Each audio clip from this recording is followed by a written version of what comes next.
Hello, friends of whole reason and just friends of reason in general. Welcome to the fifth in the series that I've started on epistemology, and we are returning to discussing the role of reason in faith. Now, of course, my goal, as always, is to create a community where we pursue spiritual and intellectual maturity, not one or the other, where we're using our brains, but we're not just leaning on our understanding, but on the spirit that gives us life. And with that in mind, let's review where we've been, where we're going, and let's go there. All right. Well, this week, we're going to talk about the four main philosophical arguments for God's existence. That's right. There's four established arguments. We don't have to recreate them. They've been around for a long time. They've stood the test of time. And yet they are still not only being debated, but being refined. And we'll see a little bit of that today, that even in the modern literature, there is still some discussion. That's cool. All right. Well, just to remind you of our format, we're going to talk about last week a little bit. And if there was any feedback, we're going to go spend about 10 minutes on today's topic. We're going to talk about a book of the week. Actually, I have 3 of them this week. And then we're going to have a closing prayer. And then I share with you my struggles as a podcaster with, at this time, 14 subscribers. That's right. We're in double digits now, and you can't stop me. Anyway, just by way of review, these are the 4 main epistemological methods. And if we remember, epistemology is the study, or it's how we determine what is true, right? And we have these 4 main methods that we can use to determine what is true. So the one we are most used to hearing about is empiricism. And that is what science uses. So experimentation, observation. But history can't use pure empiricism because history cannot be observed. And many times we cannot create experiments to explain or show exactly what happened. In fact, we have to take the evidence that we do have, what we have observed, and we have to use reason to put together a meaningful story, or the best possible scenario that seems to match all of the data, right? So we've been talking about reason, and when we talked about empiricism, we talked about the limits of empiricism. That empiricism is for measuring material things. So immaterial realities, like the existence of God or objective morals, are not really going to be provable, and we are severely limited when we use empiricism for such endeavors, right, to find those truths. So what we do in that case is we rely on our other 3 methods, right? In fact, anytime we're looking for truth, we're in general using all of these methods. But depending on what we're doing, one takes priority over the other. So in science, empiricism takes priority. In morals, ethics, and in some sense mathematics, and in philosophy, where we're using reason to determine what is true, reason is the primary method. Now, when it comes to spiritual matters, we're not just relying on reason. We're not just relying on the limited amount of help that empiricism can give us, but we're also relying on our experience and the authority of others who have gone before us. So we haven't got yet to experience and authority except in a general way. Today, we're going to continue with reason. All right. Well, what are we going to continue with? Well, remember last week we talked about the 3 methods of reason, and that is inference. In other words, we make probabilistic arguments to the best solution. We don't know what happens, but the most probable story is the inference that makes the story that makes sense out of all the data. Our second method was pragmatics, and that is where we see what is the practical results of these beliefs about how reality works. If it works well, we can assume that it's probably more true than untrue. If it doesn't work well, our concept is not matching reality. If it doesn't lead to life and health for living creatures, then we can't do it. Then we would probably think it's not true. And integration, how well does it integrate with the other disciplines of knowledge that we have? All right. Isn't that great? Okay, so message thing I learned, number 1, have a bigger cup of stuff ready.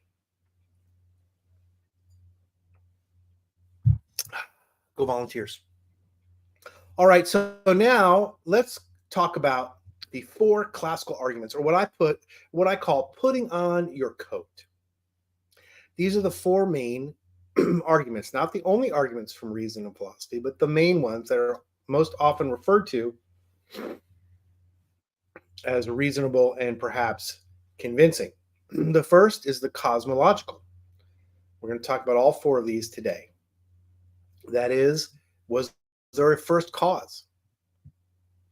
We're going to talk about the ontological. Is there a ground of being? Is God really a concept that must exist?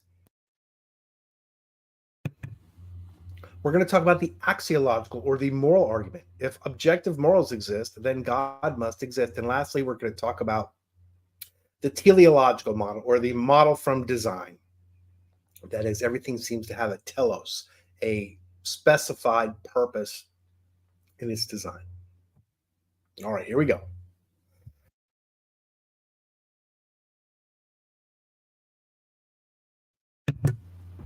The first is the cosmological argument. And this argument, let's see if I can make it a little bigger.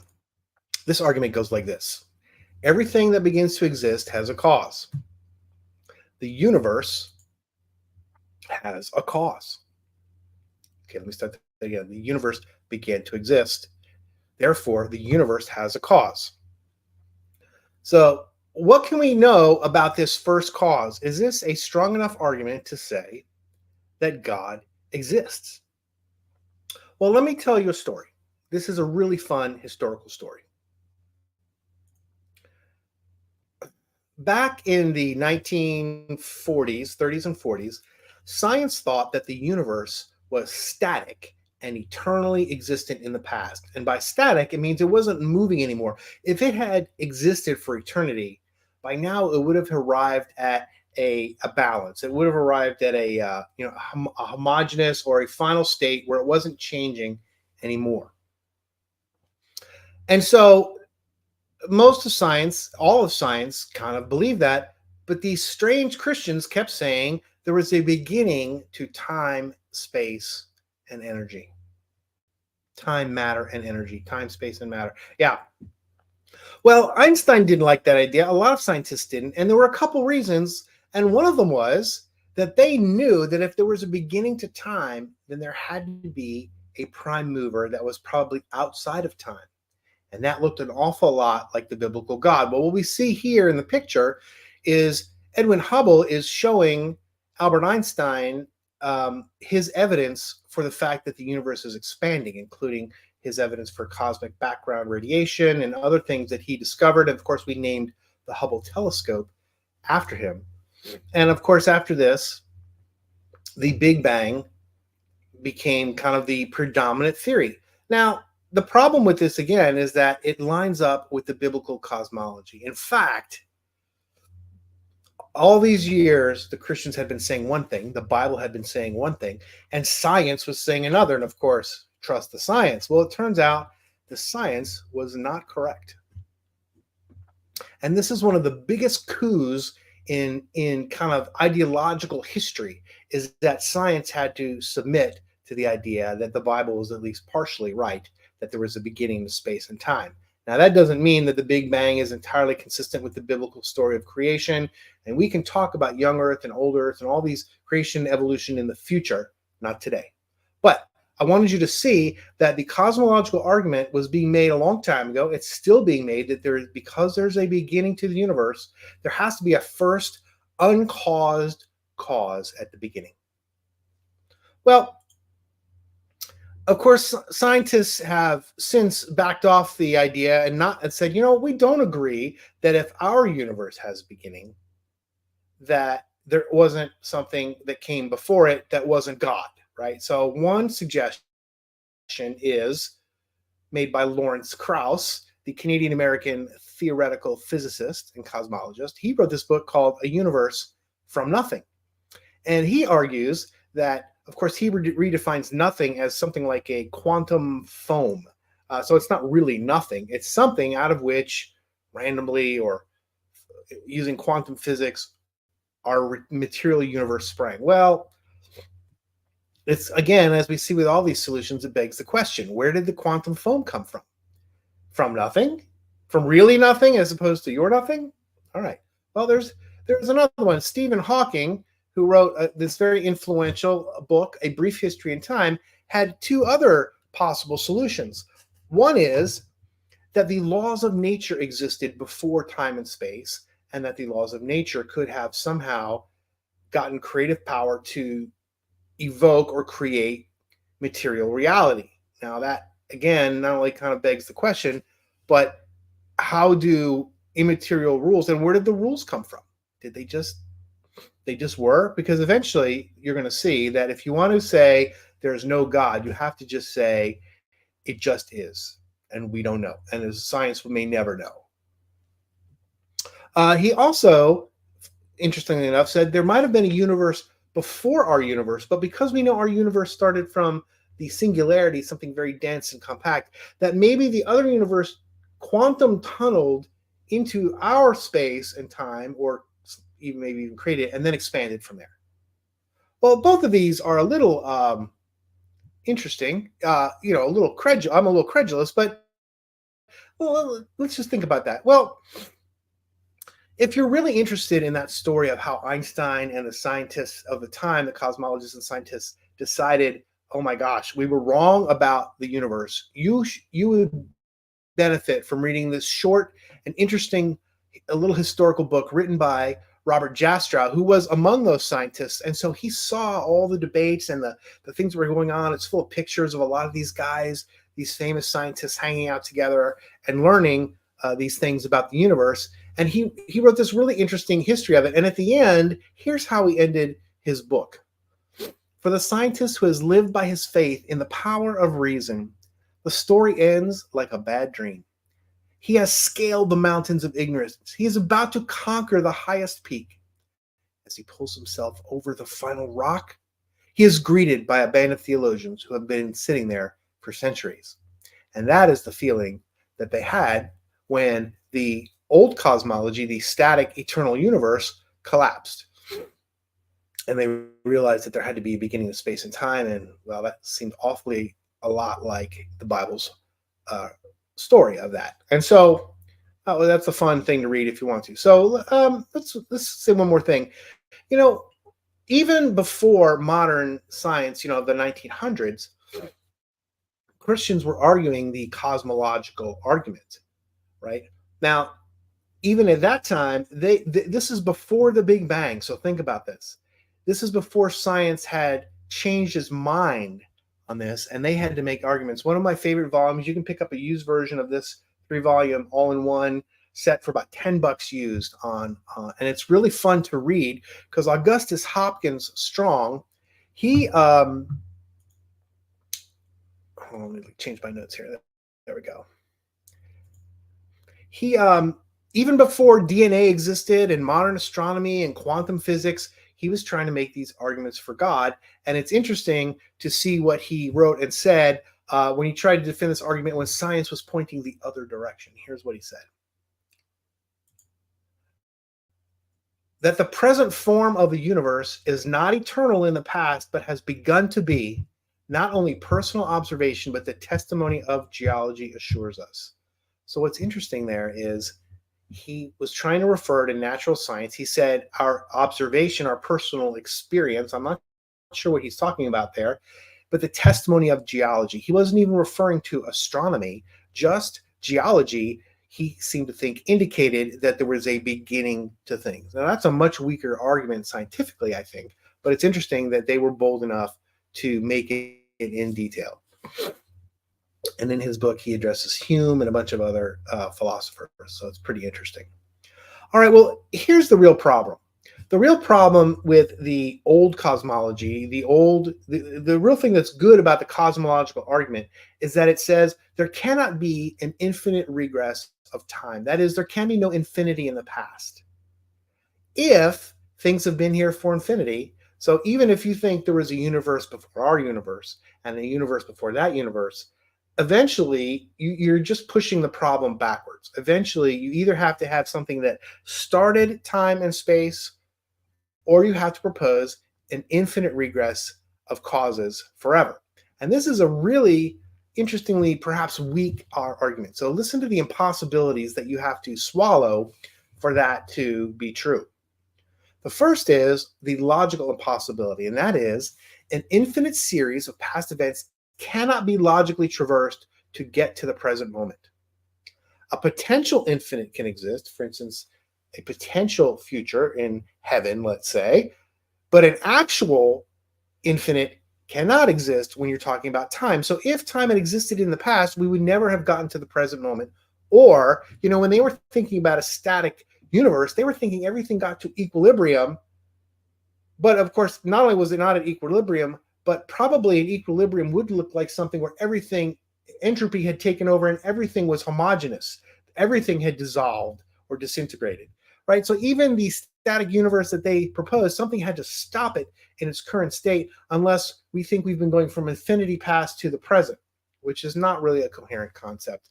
There's no way to traverse an infinity of time to get to the present.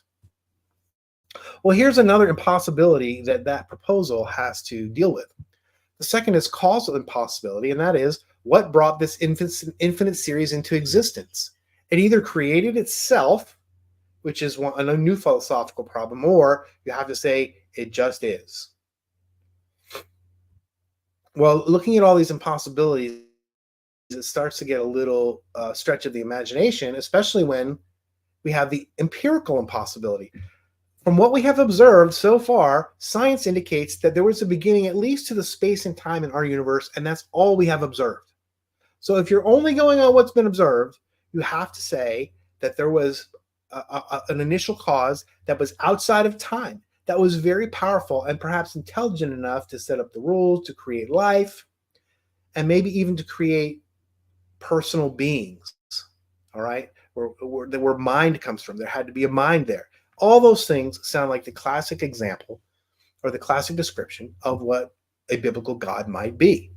So this is the problem with the old model, and it's the strength of the argument of the cosmological model that an infinite regress is nonsense, that there had to be a first prime mover, as Aristotle would say, and that prime mover has certain characteristics, which include lots of power, lots of intelligence, outside of time, not material, so like, not made of physical things.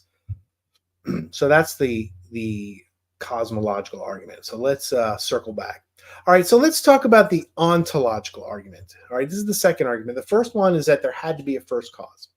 The second classical argument goes like this. If God, who is defined as a maximally great being, exists in any possible world, he must exist in all worlds.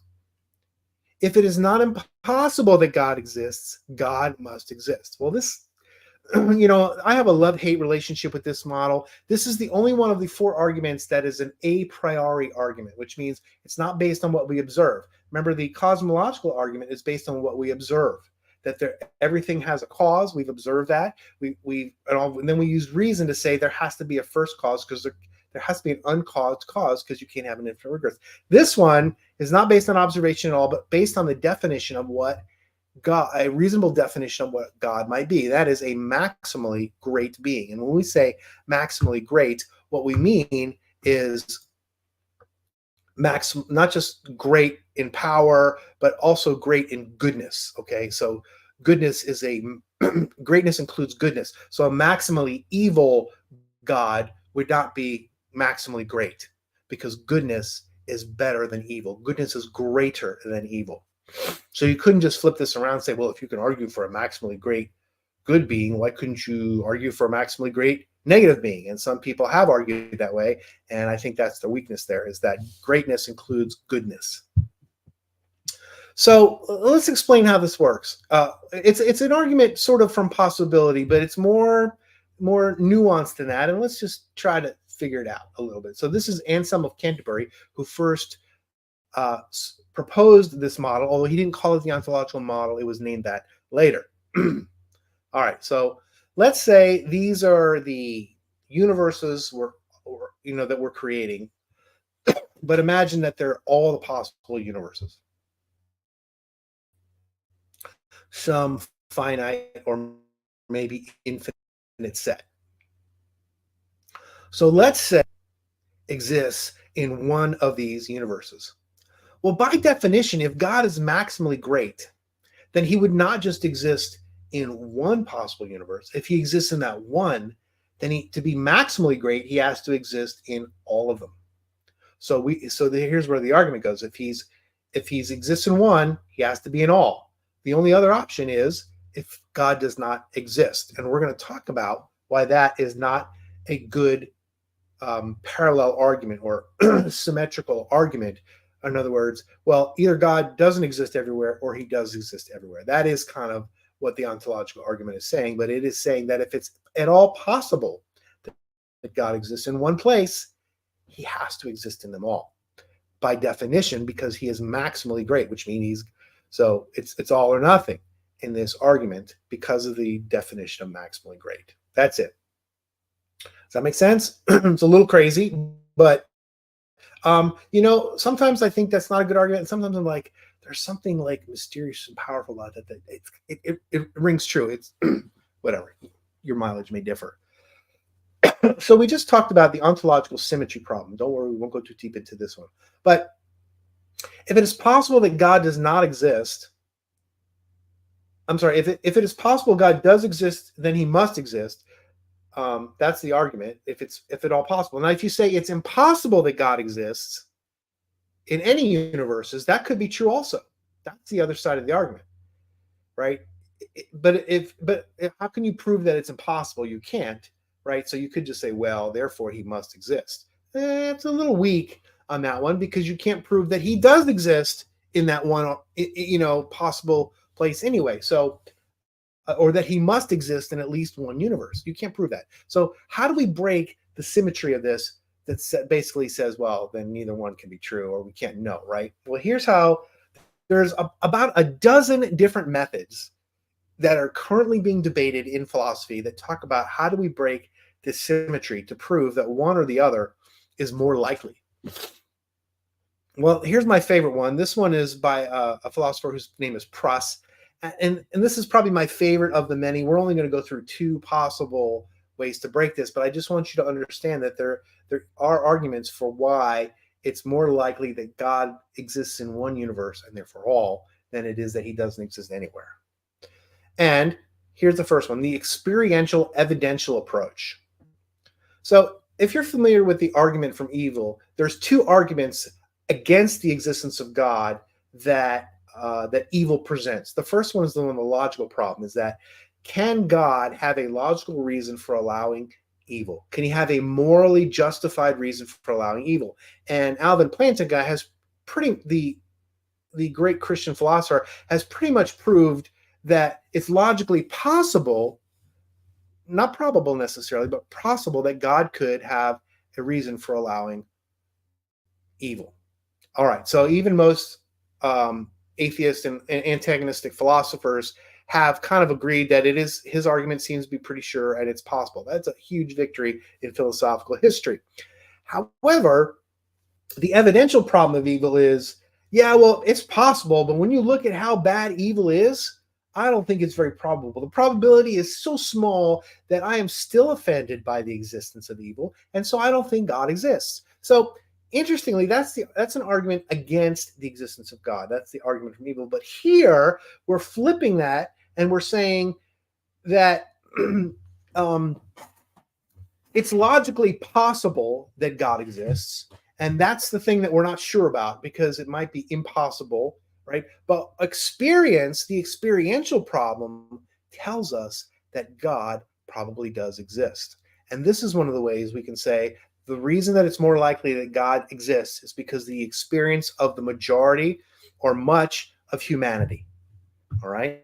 And I know that's not proof, but this is how philosophy goes, right? It's about probabilities. It's not about absolutes. All right. Well, let's look at one other way to break the symmetry problem, and that is the pragmatic approach. And that is that the lives of believers are arguably predominantly better. When we look at the success of the West and Western ideas and their link to Christianity, or if we take the principles of forgiving your enemies, of these other things that, and we look at people's lives, we look at the results, you can test them by their fruits. That seems to think, even I listen to Scott Adams, one of my favorite podcasters these days. He's an iconoclast, pseudo conservative. And one of the things he's an atheist, and what he likes to say is, I wish I could believe, because what I see in the life of many believers seems, whether they have community, they have other things that come with it, they have more intact families. He goes, I like that, but I can't bring myself to believe just because of that. And so this is another reason that you can break the symmetry problem and say, no, it's more likely that God exists in one of all the possible worlds. Therefore, he must exist everywhere. Therefore, he must exist. All right, that's the ontological argument. I know I'm going on and on about it, but it is an important and fun way to put on your coat. All right, and so let's also remember here. Let's skip that. let's skip that. That's great. All right, so we've covered the cosmological argument, the first cause. We've covered the ontological, which says if it's even possible that God exists, he must exist. Unless it's impossible, then you might as well, that logically you really have to conclude that God does exist, especially since from the experience of mankind, and we would say that tips the scales in that direction. All right, well, yeah, I know that's not conclusive. It's all right. We got 4 of them here. Maybe 4 of them will convince me. Are you convinced? God only exists in the heart of the faithful, one of my commenters says. Well, that's interesting. Does God exist outside of the heart of the faithful? Well, I mean, he might not be taking up residence in the heart of unbelievers, but he's certainly in, everywhere. Paul said we move through God. In him we live and move and have our being. But Christ brings a sword, as your name here. If you want to talk about that comment, we can bring it up later. Thank you. All right, so the third argument is the axiological or moral argument. I like to say axiological only because it spells coat. Most people call this the moral argument, but I needed a letter A there, and this works perfectly. So the moral argument is pretty simple. We've gotten most of the hard stuff out of the way. But again, this is about how do we apply reason to faith, and what are the 4 major arguments historically? Every Christian ought to know these at least a little bit and think them through because they're very powerful. All right, here we go. Axiological. Here it is as a syllogism. And of course, our buddy Aristotle is the one who created the syllogism in about 350 BCE, or BC for some. The axiological argument, here we are in 3 steps here. Premise 1, if objective moral values and duties exist, then God does exist. Objective morals and values and duties do exist. Therefore, God exists. Well, the real question is how do we know step number 2? Now, remember, we're trying to use these different methods here, and this is an argument from reason, but we're going to have to start stealing data from experience. That is, from the intuition and conscience of human beings to be able to answer the question of, do objective morals, values, and duties exist? Oh, this is so exciting. Just check this out. This is really good. You're going to like this. Well, I like it. All right, here we go. Here's how we know it's true. First of all, there's the common ethics. If you look across cultures, almost ubiquitously, certain things are valued. Honesty, fidelity, all of the virtues, hard work, things like that. So, well, that's one argument, that they are common, that they are objectively true across cultures. So therefore they're objectively true. But the other is to check your own intuition. That is, our intuitions tell us, our conscience tells us that there's right and wrong, that some things are objectively bad. And if you say, well, I think slavery is bad, and someone says to you, well, that's just your opinion. I think slavery is fine, and I like having slaves. Who are you to tell me that that is objectively bad? Right? I mean, so, but if you think that that is objectively bad, and then you have a ground to stand on and to say, therefore, I'm telling you, you need to not have sex slaves. You not have child slaves. You not have any kind of slaves. All right. And yes, I hear some of you talking about the record of Christianity and slavery and what the Bible teaches, and we will do that on another day, but not today. So what I want to talk about here is, and we're talking about how do we know that these moral truths exist, for instance, with respect to slavery even.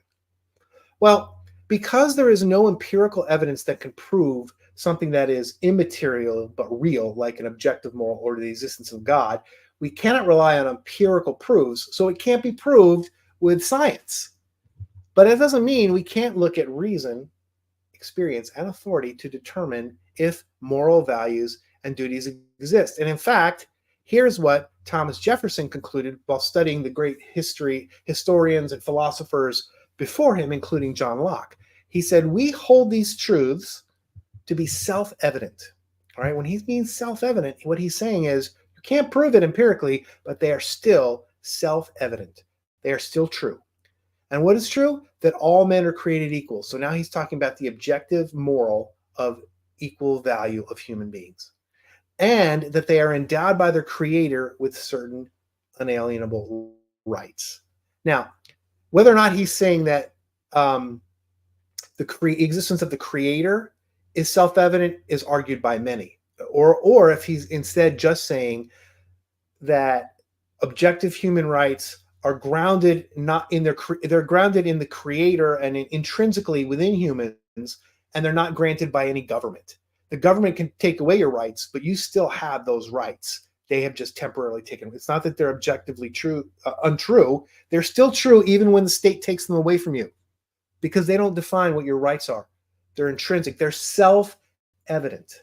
And I want to go on to say this is one of my favorite things to say, is if you don't believe that objective morals exist, and perhaps also that God does not exist, then what's happening is that your reason and your intuitions are corrupted and are not working properly. When the founder said, we hold these truths to be self-evident, we're saying that in defiance of those who disagree, who want to take away the rights of men, or who want to argue that that those are just a social convention. They're defying those people and saying to those who are functioning properly, they're self-evident. So there you go.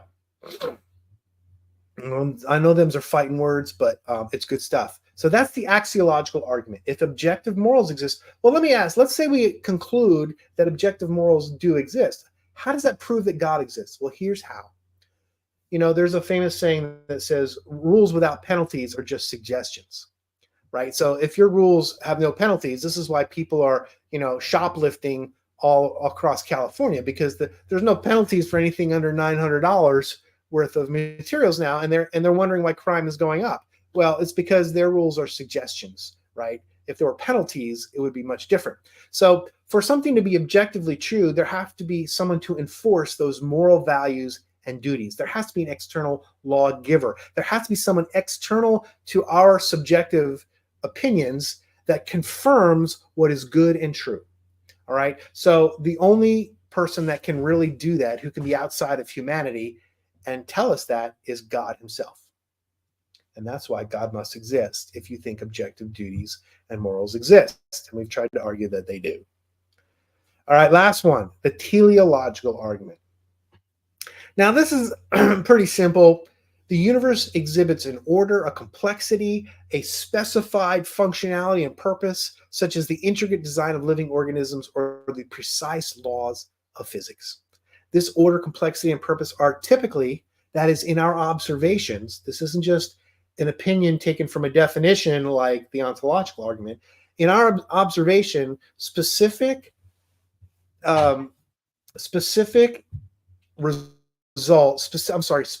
instructions or information for specific functionality are the result of intelligence or intelligent design. Therefore, the existence, order, complexity, and purpose in the universe suggests or proves, to some extent, the existence of an intelligent designer, namely God.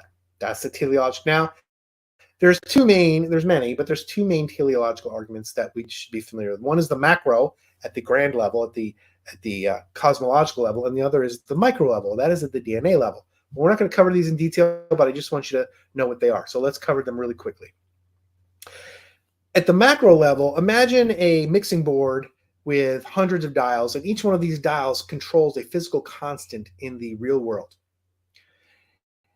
In reality, scientists have looked at the major the constants, the strong nuclear force, the weak nuclear force, gravity, and a bunch of other constants that have to be tuned properly, or the universe would not exist.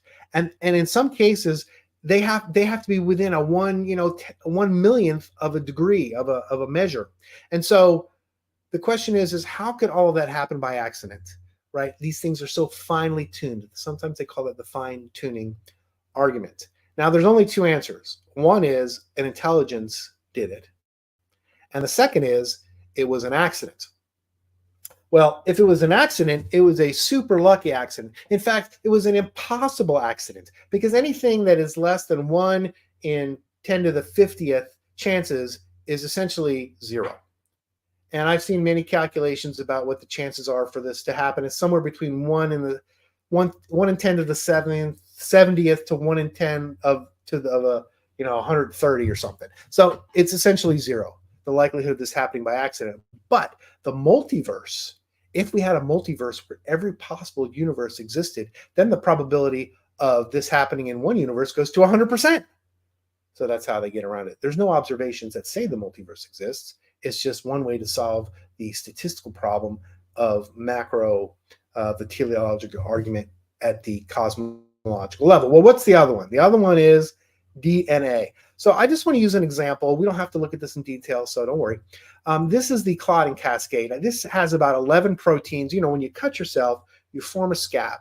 Well, there are almost a dozen proteins that are finally coordinated for you to not bleed out, right? Hemophilia interferes with one or more of these proteins, and then you can't clot, and then you bleed out from simple cuts. And so what is the likelihood of something like this happening by chance? Well, first of all, you've got 11 proteins here, which are really working in a coordinated fashion, but it's way more than that. Check this out. So the way that comes to be is that we have the code in DNA, right? Now, DNA, one gene has about 10,000 base pairs to 15,000. Let's say 10,000 to be conservative. So, by the way, studies have been done that when you take one of the, a couple, or when you change some of those base pairs to break the gene, that random mutation can only correct maybe 2 or 3 of them. And after that, it's statistically impossible, because to change them back, it's not going to happen because of the negative flow of mutations. So imagine you've got 10,000 genes that have to be written well, perfectly. Now there's some fudge room because we have built-in error correction, built-in duplicates where we can fix it, stuff like that. But that's a whole nother level of complexity, not a level of evolution necessarily. But so what happens is, imagine you have these 10,000 base pairs. It's a 4-digit code, right? Adenine, thymine, guanine, cytosine, right? So we've got this 4-digit, 2-dimensional code, just a flat piece of DNA, right? So then we're going to translate that into RNA. And by the way, we've got enzymes that have to separate that out, that whole system of enzymes to do this. Then we're going to bring it over to the ribosome, and we're going to make a protein. Now, the protein has a 3-character code, right, for each amino acid, and those amino acids build a 3-dimensional protein. Okay, so this is the complexity just for one protein, but in this clotting cascade. Well, that 3-dimensional protein has to work. Now, by the way, that clotting mechanism, that system, is part of the bigger circulatory system. All right, so there's a bigger system that it had to evolve to work, right? And all the other chemical systems just within the blood, and that system is integrated with all of our other systems, all right? With our respiratory system, with our adrenals, with our brain, our nervous system. All those systems had to evolve to work together, and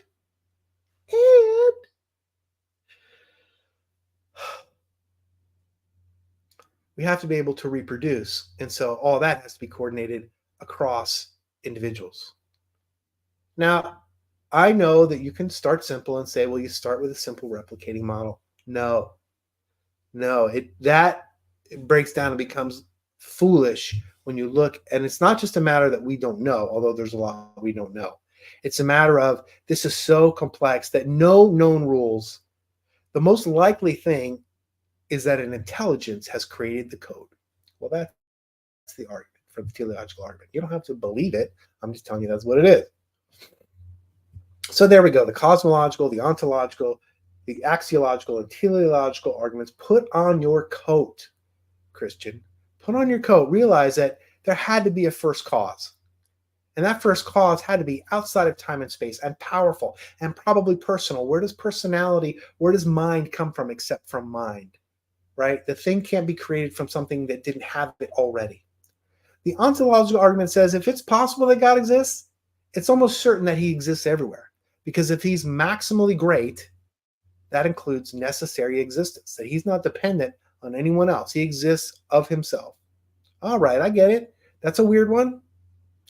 The axiological argument says if you believe that objective morals exist, how can you ground that? How can you, you could identify what's objectively moral, but how are you going to argue to me that it's true unless there's an external objective reference for you to say, no, it is true. It is true. And I'm going to fight for the life of the slave. And I'm going to fight for the life of the unborn. And I'm going to fight for the rights of women. You can't do that if it's all subjective. You can, but you don't have an intellectual grounding for it. You just have your own opinion and the current opinion of the majority of people. If tomorrow we decide that people that wear MAGA hats don't have rights, if it's based on a majority, maybe they go away, right? Maybe they don't have rights, and like the January 6th defendants, okay, now I'm getting political. I'm just kidding, but I'm saying that morals are objective and not subjective. And the last is teleological. There is obvious design in the universe at the grand level, at the lower level. In the book of Romans, it says that the creation declares that God exists. It also says that in the Psalms. And that all men are without excuse, because when they look at what has been made, they know that God is real. They know it. Oh, there's reasons why they may doubt it, but they know it. Well, let's talk about this week's recommended books. There's plurals. Okay, so if you want to learn more about the arguments from DNA, Signature in the Cell, awesome. I recommend you buy this one first out of all three of these books. If you want to go more into the teleological argument and evolution, Darwin's Doubt, another book by Stephen Meyer, fantastic. He went to Cambridge, brilliant, smart fellow. What I like about him is he went to school with a lot of these great scientists and thinkers. So it's not like he's on the outside critiquing them. He's on the inside, kind of like Robert Jastrow was in that other book we talked about, kind of like Douglas Axe, who's also written books from the inside critical of evolution. Good stuff. Now, I don't mean to focus on this, although I do love it. There's also Darwin Devolves, which is, again, looking at DNA and how it argues for an intelligence, not for random chance. All right, those are the books for this week. I'm coming in for a landing. Let me do a closing prayer, and then we're going to get to my favorite and least favorite part of the podcast, which is Confessions of a Podcaster. God, I thank you that I have such an easy way to talk and get stuff out there. And I pray you'd make me effective. I pray you'd build a community of people who want to think, who want to argue, and be polite all at the same time, and be Christians who are not unaware of the weaknesses of our arguments or our positions or don't have good answers. Let us have good answers because we can be confident, I think. Make us confident for the right reasons. Amen. All right. So confessions. Okay, so here I am. So as you can see, my lighting, this is my 5th episode. And for those of you who want to create a podcast, help me or help me help you. My lighting is still kind of wacko. I've got more light than I did last week, but my glasses make weird, my lenses make weird shadows on my face. It doesn't seem bright and it doesn't pop. So I don't know what's going on with that. But it seems like every week I try to make something a little better, and it's okay. Let's go to this next slide. I just want to show you. So this is kind of what I've got set up right now. I've got lights on either side of me, one kind of at my face, one kind of at the back of my head, and I've actually got one pointing to the back wall. But it's just kind of meh. I've even got a little accent lamp behind me over here. There it is. And one of the bulbs is out. You can see there's 3 there. I'm going to get a new one. I've got a new one in the van. Anyway, so this is what I'm trying. I'm still not happy with the setup. As I mentioned to you that I finally figured out how you can add little chapter breaks in the video. You have to go back into the video description and add those in with little descriptions. And I just haven't done that yet, but at least I know about it. I found some other podcasters who kind of do what I'm doing, and so I'm gonna like connect with them and see if we can, do stuff together, and they can teach me and I can contribute to what they're doing. So that's kind of cool. My son encouraged me to hook up with other people doing the same thing. So I don't know what you think about that, but that's interesting. I still need to have provocative titles. I know I kind of feel like now it's kind of this like not professorly, but it's like just PowerPoint slides and nothing provocative or exciting. I still haven't thought through like, what is the promised transformation? What am I promising to deliver, except for stuff that I think is interesting? I don't think that's enough. So, if we're supposed to live the purpose-driven life, I got to figure out what the purpose really is here. But for now, my purpose is to gather together people who are interested in thinking Christianly about reality and to not ignore the challenges to our worldview, because we need to think about that. And it makes us stronger and more mature rather than hiding in our theological cage. All right. Well, thank you for being with me. Christ brings a sword. Thank you for commenting today. And we will see you next week when we continue to talk about epistemology.